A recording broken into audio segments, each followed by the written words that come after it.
তোমাকে আমি একদিন বলেছি না এই ছোট পোশাক পরে তুমি বাড়ির মধ্যে ঘোরাঘুরি করবে না। আমি তো এগুলো ঘরেই পরছি, আমি তো আর বাইরে যাচ্ছি না। বৌমা, তোমাকে একদিন বলেছি না এসব পোশাক আশাক পরে বাইরে বেরোবে না। বাইরে দুধালা আসে, তোমার শ্বশুরের বন্ধু বান্ধবরা আসে, ছেলের বন্ধু বান্ধবেরা আসে, কাজের লোকেরা আসে, তারা এই পোশাকে তোমাকে দেখলে কি বলবে? দেখুন মা, আপনি না আপনার বাড়ির লোকদের নজর ঠিক করতে বলুন।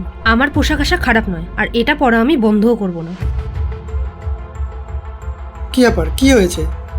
দেখো, তোমার বাবা আমাকে খারাপ নজরে দেখে, তাই তোমার মা আমাকে সারাদিন ছোট ছোট পোশাক নিয়ে জ্ঞান দিতে থাকবে।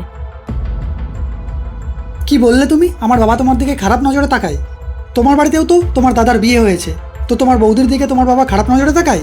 বাড়িটাকে আমরা মন্দিরের মতন দেখি, সেখানে বাড়ির ছোটরাও থাকে, বড়রাও থাকে।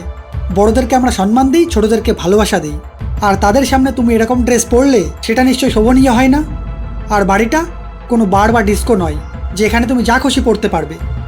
বার বা ডিস্কে গেলে সেখানে ড্রেস কোড থাকে, সেই ড্রেস না পরলে ঢুকতে দেয় না। তখন তো প্রতিবাদ করো না, আমাকে এই ড্রেস কেন পরতে দিচ্ছ না। সেখানে যেমন তুমি কিছু বলতে পারো না, ড্রেস নিয়ে স্বাধীনতা দেখাতে পারো না, তাহলে বাড়িতেই কেন এরকম করবে?